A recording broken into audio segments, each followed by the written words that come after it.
Hi everyone, exam medicine channel में आप सभी का स्वागत है। हम बात करेंगे इलाहाबाद हाई कोर्ट 2024 के विज्ञापन के विषय में। आप सभी लोग कई दिन से क्वेरी कर रहे थे कि इलाहाबाद हाई कोर्ट में जो विज्ञापन आने वाला है वो कब तक आ सकता है, उसके विषय में बात करेंगे। और आप लोग टाइपिंग के विषय में भी बात कर रहे थे कि टाइपिंग क्या करनी होती है, कैसे करनी होती है। तो मैंने स्क्रीन पर ही लिख रखा है कि ओनली इंग्लिश टाइपिंग ही आपको करनी होती है। और इस वीडियो में हम बात करेंगे कि आपकी स्ट्रेटजी क्या होनी चाहिए पढ़ाई को लेकर, और इसका विज्ञापन जब आता है तो एग्ज़ाम कब तक कंप्लीट हो जाते हैं। कंप्लीट इन्फॉर्मेशन देंगे आपको, आपके कम टाइम आपका वेस्ट हो और उतने में ही आपको संपूर्ण जानकारी हो जाए। देखिए, सबसे पहले हम बात करें कि इलाहाबाद हाई कोर्ट की तरफ से जब भी वैकेंसी आती है तो आपको आरओ, एआरओ और सीए यानी कंप्यूटर असिस्टेंट के जो है विज्ञापन देखने को मिलते हैं। सबसे कम अगर देखा जाए पोस्ट किस में आता है तो वो है कंप्यूटर असिस्टेंट में आता है। कितना आता है? कभी कभी सिर्फ 9 पद आते हैं, कभी 13 आते हैं, कभी 14 आते हैं। मतलब 15 से कम ही रहते हैं, उससे ज़्यादा नहीं होते हैं कंप्यूटर असिस्टेंट के लिए। ठीक है।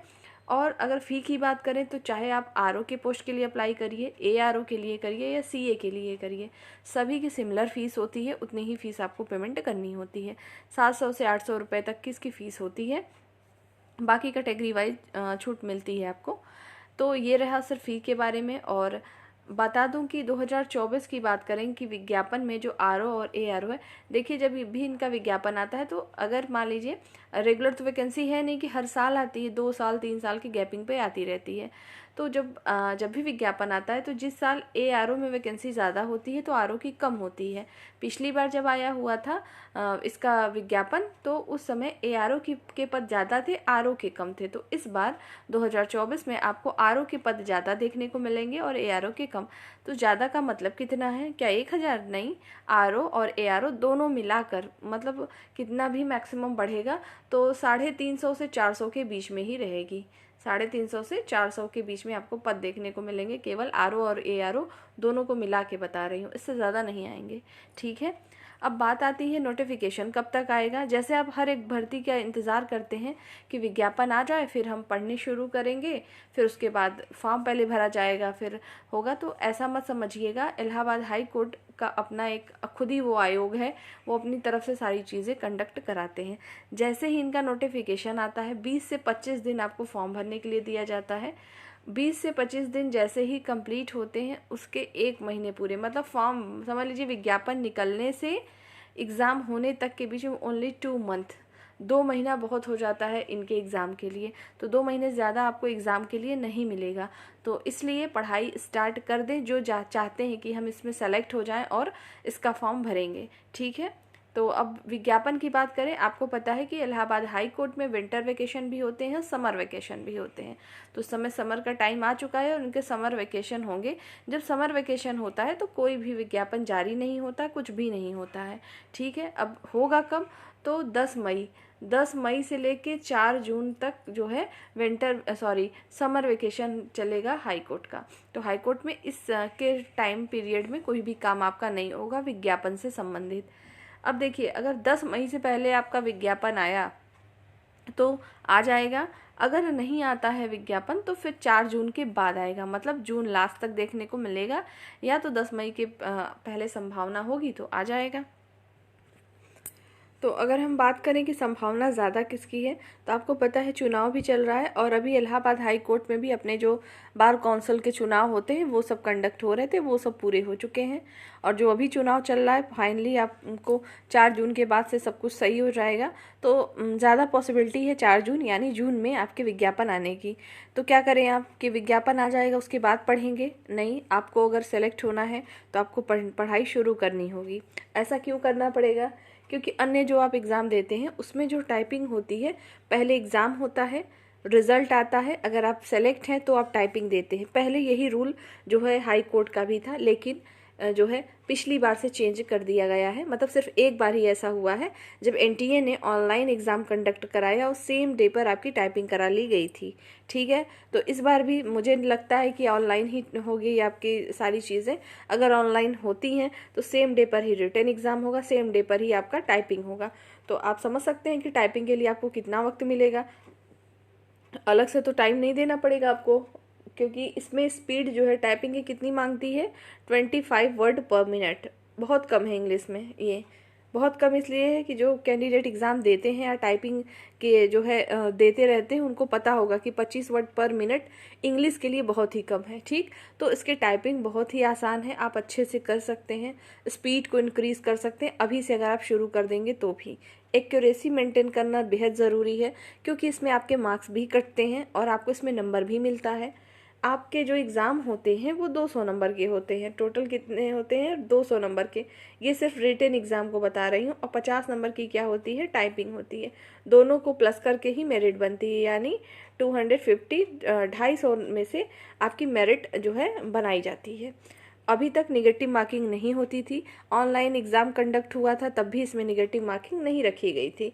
तो आगे अभी विज्ञापन जारी होगा तो देखा जाएगा कि क्या बदलाव हुए हैं। वैसे मुझे नहीं लगता निगेटिव मार्किंग होगी, इस बार भी मान के चलिए नहीं होगी, क्योंकि जो पिछली बार से होता चला आ रहा है, अभी जो आपका अधीनस्थ न्यायालय की भर्ती हुई थी उसमें भी नहीं था, तो उसमें भी संभावना आपकी कम ही है। तो ऐसे अभ्यर्थी जो कि इसमें शामिल होना चाहते हैं अपनी तैयारी को स्टार्ट करें। चैनल के माध्यम से आपको क्या हेल्प मिल सकती है? आपके कोई भी डाउट होंगे इस परीक्षा को लेकर आप पूछ सकते हैं, कुछ भी पूछ सकते हैं इस परीक्षा से संबंधित, आपको सही और सटीक इन्फॉर्मेशन ही मिलेगी। दूसरी बात यह है, आपको और हेल्प क्या मिल सकती है, आपको समय समय पर क्या चीज़ें पढ़नी है, और चैनल के माध्यम से जो भी पॉसिबल होगा आपको वीडियो भी अवेलेबल होते रहेंगे। लेकिन आपको अपने स्तर से खूब अच्छे से पढ़ाई करनी होगी, क्योंकि इसका एग्ज़ाम जो होता है 200 नंबर का, आप ये मान के चलिए, आप अगर टाइपिंग मान लो टाइपिंग 50 नंबर की है, हमेशा कैंडिडेट 50 में से कितना ला सकते हैं? 49 48 इतने मार्क्स तक आ जाते हैं। क्यों ऐसा होता है? क्योंकि इसमें नंबर नहीं कटता है। आप टाइपिंग स्क्रीन पर टाइपिंग ऑनलाइन होती है, आपको जो पैसेज दिया जाता है उसको सिर्फ आपको टाइप कर देना होता है। 20 मिनट का समय मिलता है आपको, ठीक है, तो ये आसान है। और अब के दौर में देखें तो बहुत सारे कैंडिडेट ऐसे तैयार हैं जिनकी टाइपिंग बहुत ही अच्छी है। तो इतना तो आप सबको करना होगा कि 50 में कोशिश करनी है 47 एबव लाने की। इतना अगर आप करते हैं तो थ्योरी में आपको कितना लाना पड़ेगा? थ्योरी में फिर भी आप मान के चलिए, अगर आप फाइनल सेलेक्ट होना चाहते हैं तो 170 175 इतना होगा, तभी आप फाइनल में सेलेक्ट हो सकते हैं, नहीं तो नहीं होंगे, क्योंकि इसकी मेरिट ऐसे ही जाती है। कई रीज़न है इसके, क्योंकि इसमें जो पीसीएस के अभ्यर्थी हैं वो भी बैठते हैं जिनकी टाइपिंग बेस्ड है, और इसमें जो है निगेटिव मार्किंग ना होना दूसरा कारण है कि इसमें जो है आपको ज़्यादा देखने को मिलती है कट ऑफ इसकी, तो इतना जाता है, इतनी चीज़ें हैं तो आपको करनी पड़ेंगी। और बेस्ट स्ट्रेटजी में आपको क्या करना है, जितने भी क्वेश्चन प्रीवियस ईयर में आते हैं, सिर्फ इलाहाबाद हाई कोर्ट की बात नहीं कर रही हूँ, कहीं पर भी आप जो पीसीएस के देते हैं, जो आप लोग आती है आपकी घटना चक्र अलग अलग सब्जेक्ट की, अगर आपके पास अवेलेबल हो तो उससे पढ़िए, वो बेस्ट है आपके लिए, क्योंकि इसके जो आते हैं फैक्चुअल प्रश्न भी आते हैं, कॉन्सेप्ट बेस्ड भी आते हैं, और हर एक जो है इसके जो है सिलेबस में चीज़ें हैं, जैसे आपकी हिंदी आनी है, इंग्लिश आनी है, और आपकी क्या आती है, रीजनिंग आती है, जीके जीएस आता है, जीके जीएस में सभी सब्जेक्ट आ जाएंगे, करंट के क्वेश्चन आएंगे, यूपी स्पेशल आएगा, यूपी जीके आएगा, sorry UP GK UP special एक ही है, और यूपी करंट अफेयर आएंगे। तो इसमें सब कुछ इंक्लूड होता है 200 में से। तो आप कर सकते हैं, कंप्यूटर के वेटेज होते हैं, तो देखिए अगर हिंदी की बात करें तो मान लीजिए 10 नंबर, इंग्लिश की बात करें तो 10 क्वेश्चन, और कंप्यूटर की बात करें तो 12, यूपी जीके की बात करें तो भी मान सकते हैं 12। तो इस तरीके से लगभग वेटेज होता है क्वेश्चन का। बाकी जो बचते हैं आपके इन्वायरमेंट, जनरल साइंस, साइंस में आपका फिजिक्स केमिस्ट्री बायो, और आपके जियोग्राफी होगी, वर्ड और इंडियन वर्ड दोनों, हिस्ट्री होगी और पॉलिटी होगी, इन सभी से प्रश्न आपके बनते हैं। तो कुल मिला के 200 प्रश्न आपको देखने को मिलते हैं। लेकिन अभी से अगर शुरू करेंगे तभी जाके आप फाइनल सेलेक्ट होंगे, जो बात रियल है वो मैं बता देती हूँ। और जो कैंडिडेट इसमें शामिल हुए थे, किसी कारण से उनका नहीं भी हुआ, तो उनको ये बात अच्छे से पता होगी।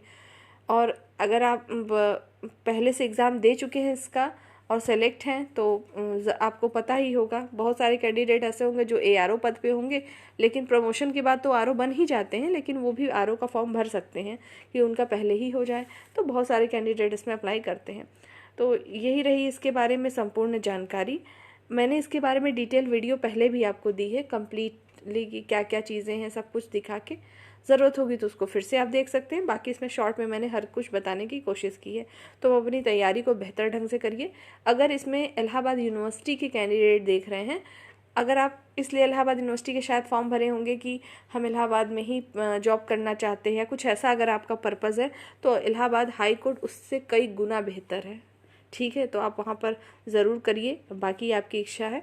और चैनल के माध्यम से इलाहाबाद हाई कोर्ट के लिए भी हर चीज़ आपको समय समय पर मिलती रहेगी। जो अभी आपको हिंदी की सीरीज़, कंप्यूटर की सीरीज़ जो दी जा रही है, सब उस एग्ज़ाम के लिए भी बेस्ट हैं। तो आप दोनों को जो है पढ़िए। और रही बात क्वेश्चन प्रैक्टिस की बात, तो घटना चक्र से मैं खुद ही आपको कुछ चीज़ें कराऊंगी आपको, और उसकी PDF भी दे दूंगी कि ताकि आप उसको रिवीजन भी करें। लेकिन ये फिक्स नहीं है कि आपको कब कब मिलेगा, लेकिन ये मिलता रहेगा। बाकी आपकी कोई क्वेरी हो तो आप पूछ लीजिएगा। और एक चीज़ और इसमें बता दूं कि क्या एक ही अभ्यर्थी तीनों फॉर्म भर सकते हैं? तो जी हाँ, अगर आप तीनों का फॉर्म भरना चाहते हैं, अलग अलग फ़ीस पेमेंट करनी पड़ेगी, आप तीनों फॉर्म भर सकते हैं।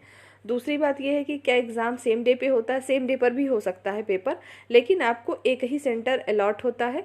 कभी मॉर्निंग शिफ्ट में ARO का दिया तो ARO का इवनिंग शिफ्ट में, ऐसा हो सकता है। डिपेंड करता है कि फॉर्म कितने पड़े हैं, उतने दिन एग्ज़ाम इसके चलते हैं। जब ऑफलाइन होता था तो एक ही दिन में हो जाता था, लेकिन अब ऐसा तो है नहीं, अब ऑनलाइन है। अगर इस बार भी ऑनलाइन रहेगा तो इसी तरीके से होगा। तो आप तीनों फॉर्म भर सकते हैं। सिलेबस तीनों के सिमिलर होते हैं, कोई अंतर नहीं होता एग्ज़ाम में।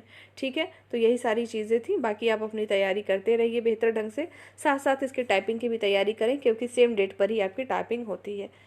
बाकी विज्ञापन आएगा और चला जाएगा और आप सोचते रह जाएंगे, इसलिए करिए, सोचिए नहीं। नेक्स्ट वीडियो में जल्द मिलते हैं। जय हिंद।